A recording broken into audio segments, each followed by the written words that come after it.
Hello everyone, Niklsun here, and welcome to Coming Soon Movie News with Niklsun. I'm your host, and on this show, every Monday, Wednesday, and Friday, we'll be going over all of the day's movie news, as well as going over what it means for the production in general, such as casting decisions, trailer announcements, director announcements, things like that. So, without any further ado, let's get started with today's Hot Topics.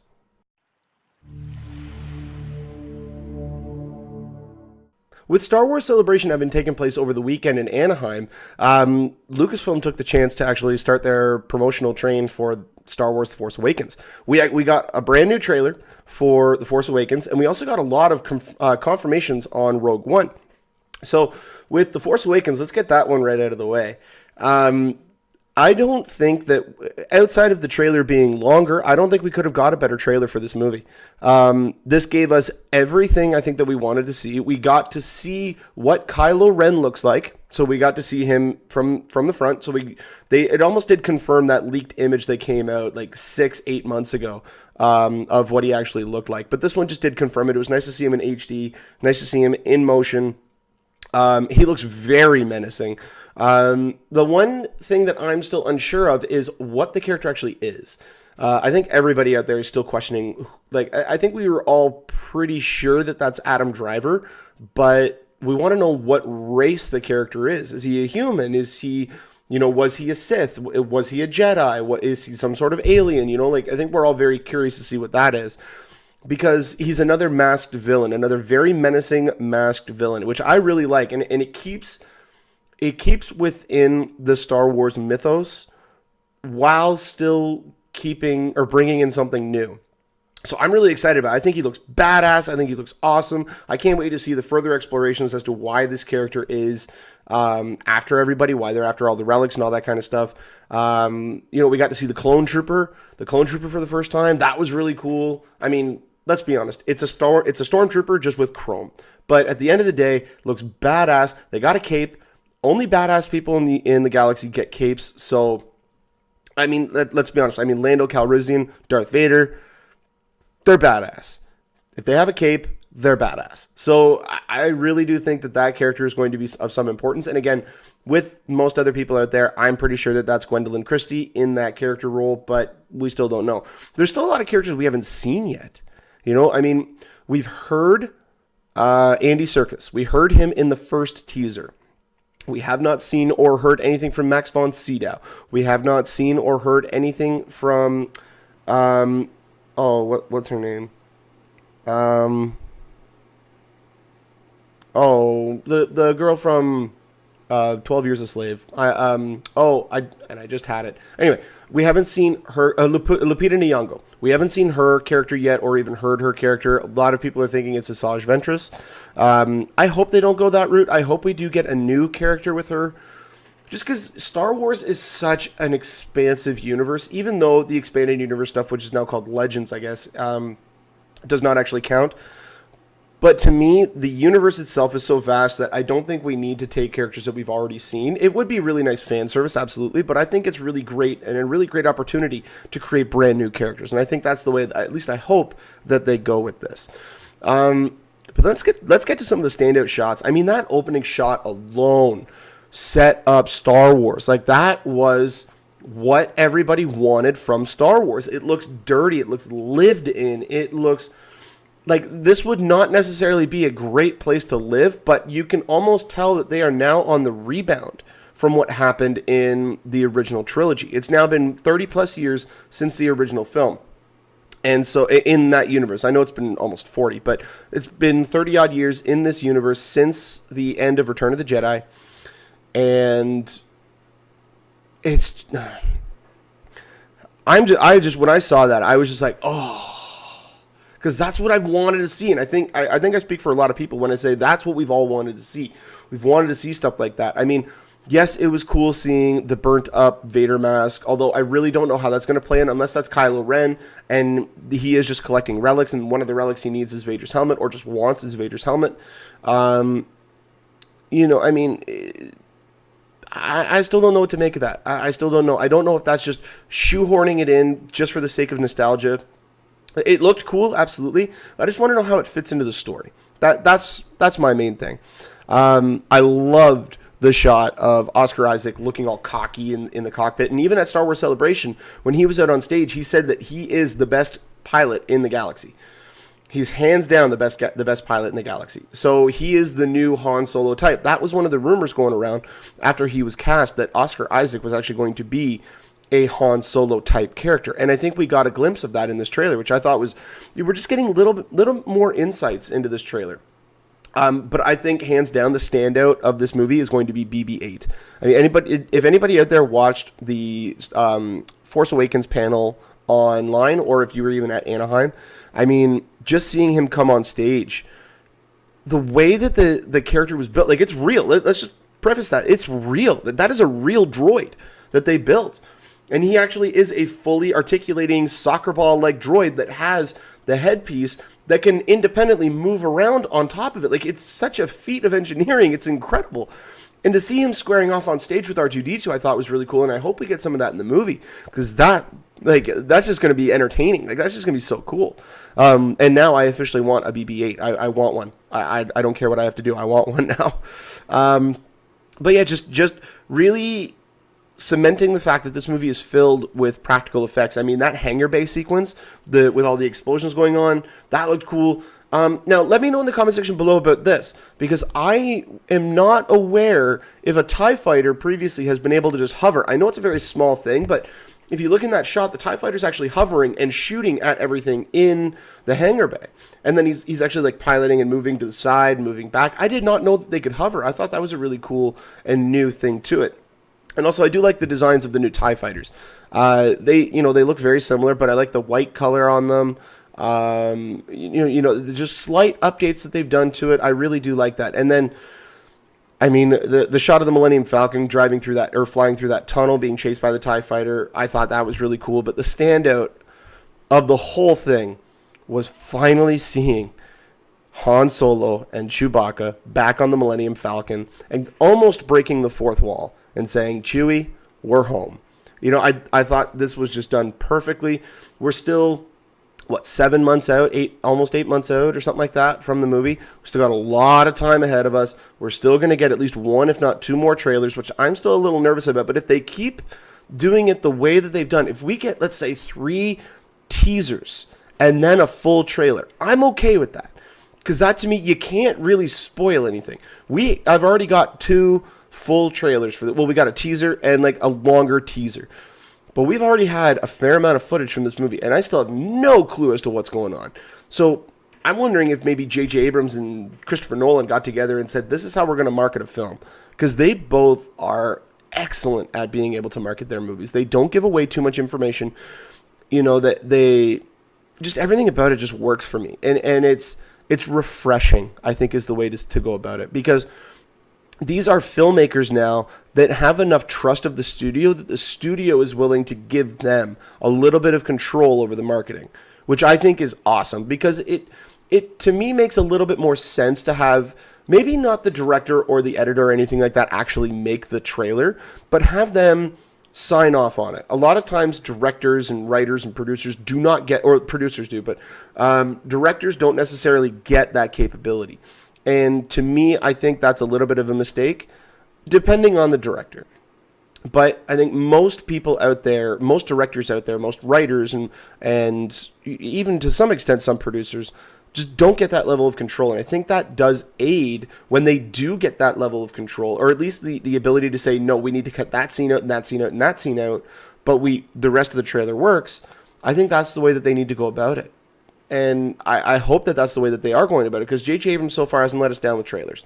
I mean, some people would say that he's let us down with movies, although I've enjoyed pretty much all of his films. I enjoyed Super 8. I really did like Star Trek Into Darkness. A lot of people hate on that movie, but I don't know why. You can't compare it to, at least to me, this is my personal opinion on that, you cannot compare it to the original series.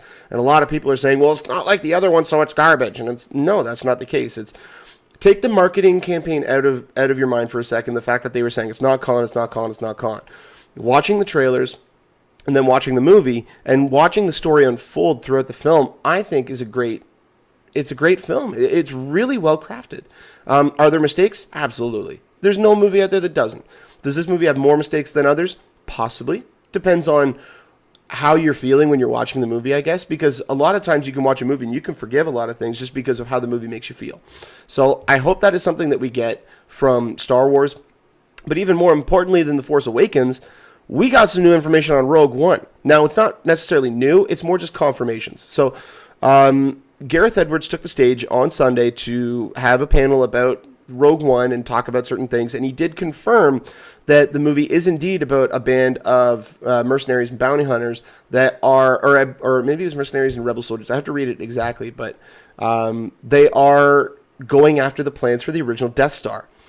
So that has been confirmed. That is what the movie's about. And I'm still like, okay, I'm torn with this because on one hand, that is an awesome story to tell within the Star Wars universe. And I think that has great potential. The way that it's been advertised up to this point, now it might have just been conjecture based on the sites that actually ran with this story and with this scoop, but it to me sounds like Star Wars and Lucasfilm are jumping on a bandwagon because Sony started it. Actually, no, I think Marvel started it when they announced Guardians of the Galaxy. Sony followed suit very quickly thereafter, saying we're going to do a Sinister Six movie. And then DC has Suicide Squad. And now Star Wars has this. And to me, it feels, right now, just based on the descriptions that we've got, it feels like it's one of those films, which to me is like, I would have rather seen an original story. You know, I mean, I don't know. Maybe I was expecting more than what we got. Maybe that's all it was. Again, to me, it's a great idea for a story. Absolutely.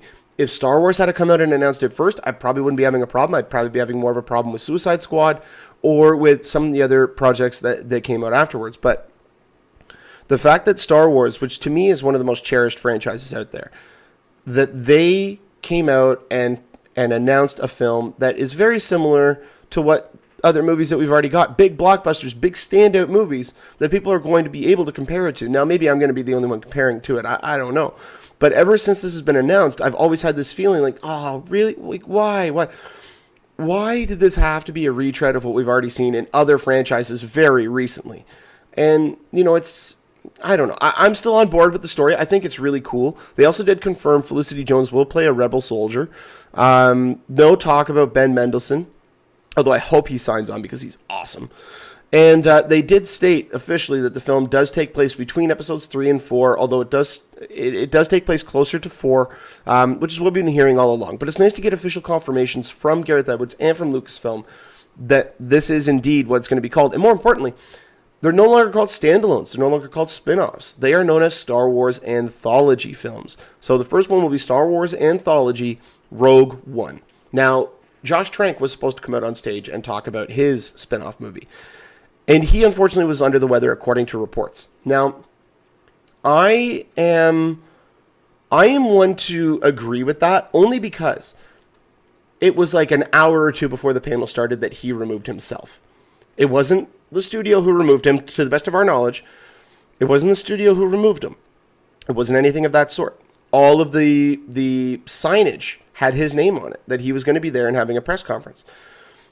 So I'm wondering if either A, he was really under the weather, B, he's getting a little bit of flack from Fox about getting Fantastic Four finished in time, C, the worst has actually happened and he has been removed. Although I don't think that Lucasfilm will be stringing him along up until this point, and I really don't know if he would be as game as he is to play along with it. So, in my personal opinion, I think, yes, he actually was sick.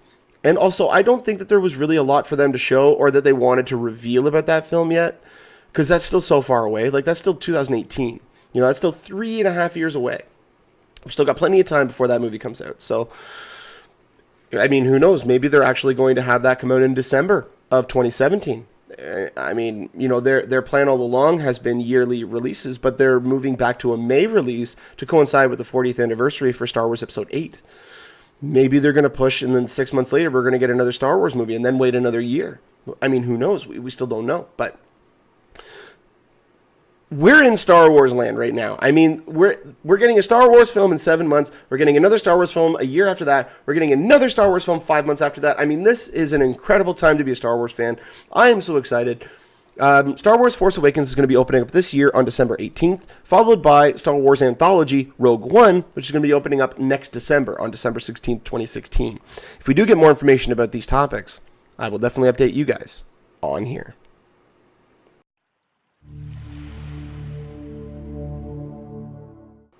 After the events of the unfortunate leak of the Batman v Superman teaser trailer, Zack Snyder actually took to his Twitter account and released the full HD version of the trailer, which is a little upsetting because it kind of halted their plans, and I really do hate seeing a trailer leak. I mean, I remember it happened with Age of Ultron, and it's happened many times before that, but it was really unfortunate with this time because this was our first glimpse at this film.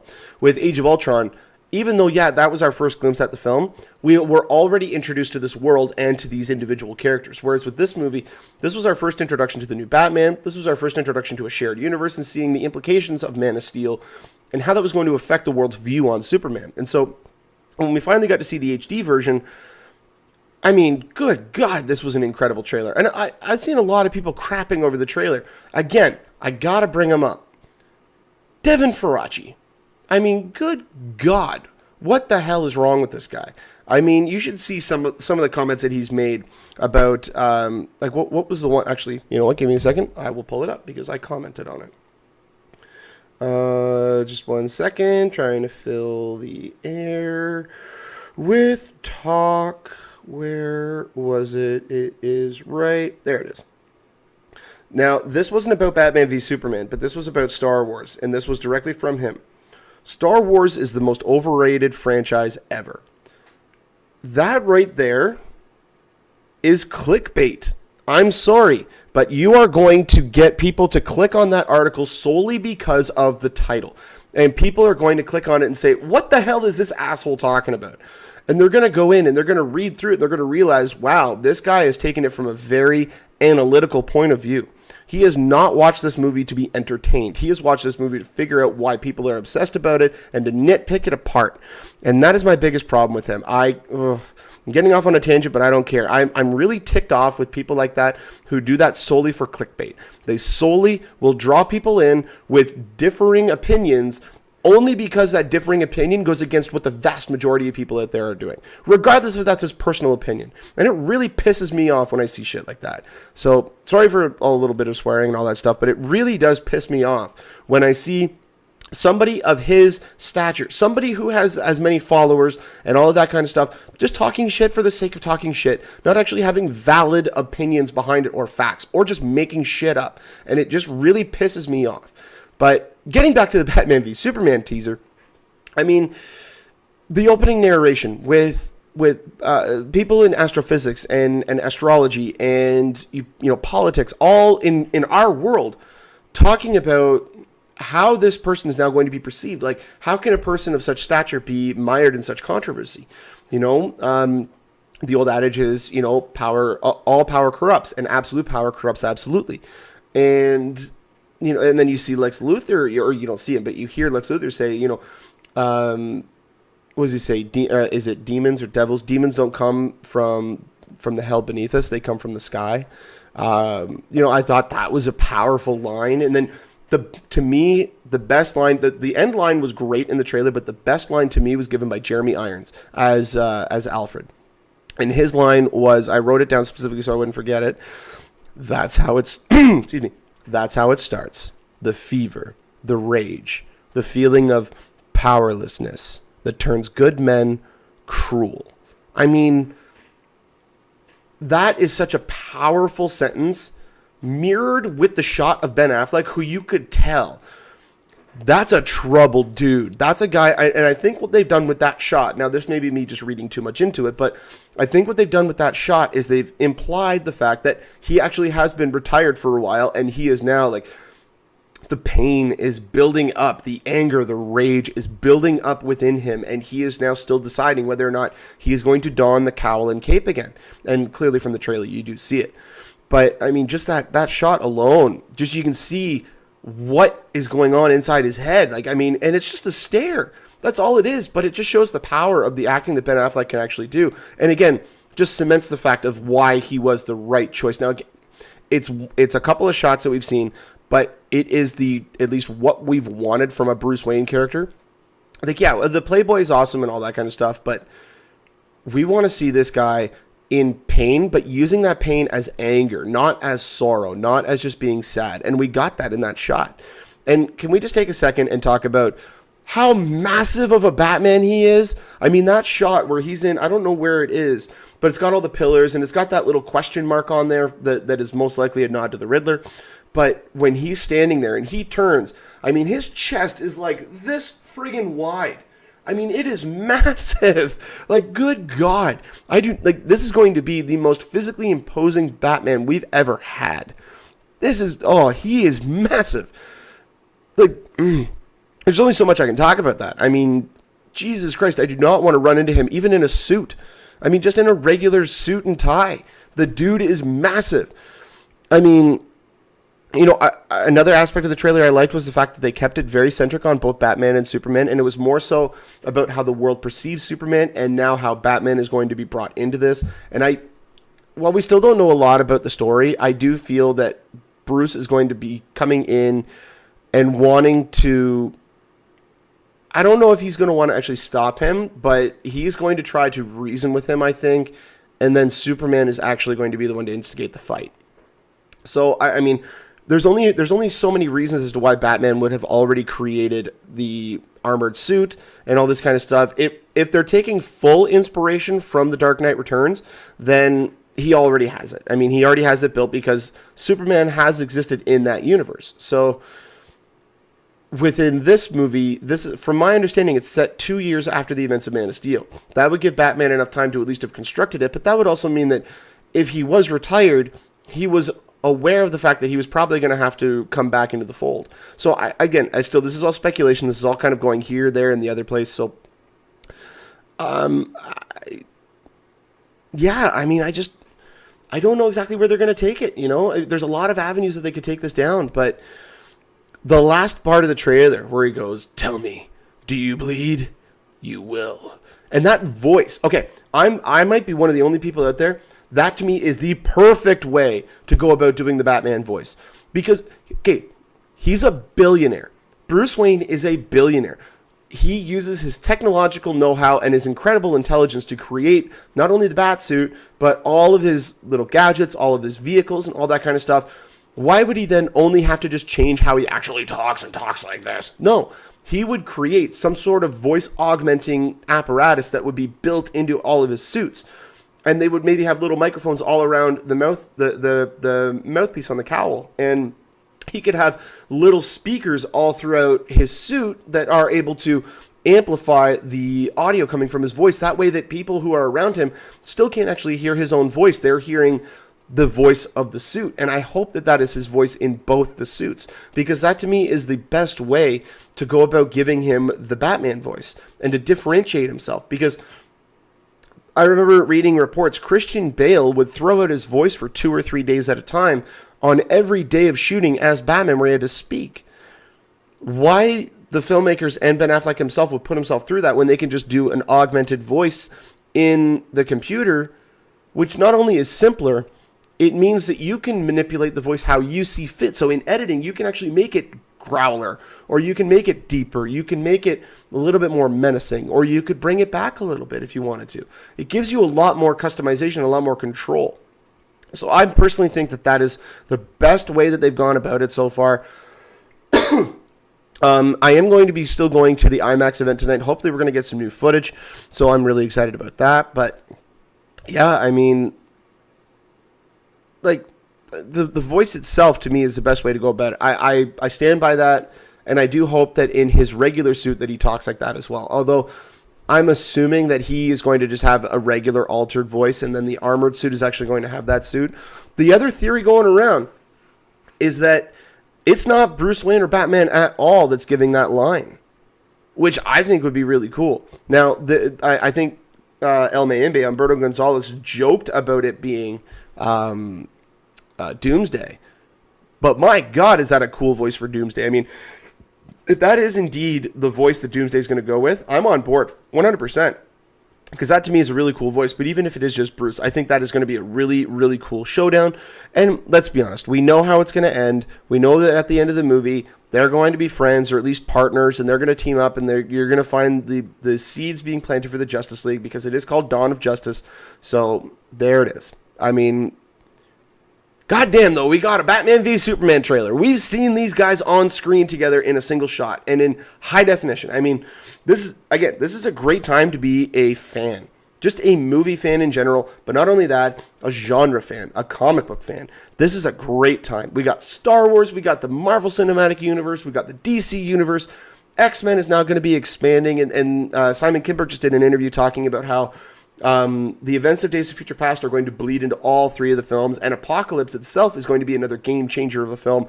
And Gambit and Deadpool are going to at least acknowledge events that happened in those movies, which we're getting our own X-Men cinematic universe, which is really cool. I mean, this is just a great time to be a movie fan and a film fan and a comic book fan. This is a great time. Batman v Superman, as it stands right now, will be opening up on March 25th, 2016. If we do get more information about this topic, I will definitely update you guys on here.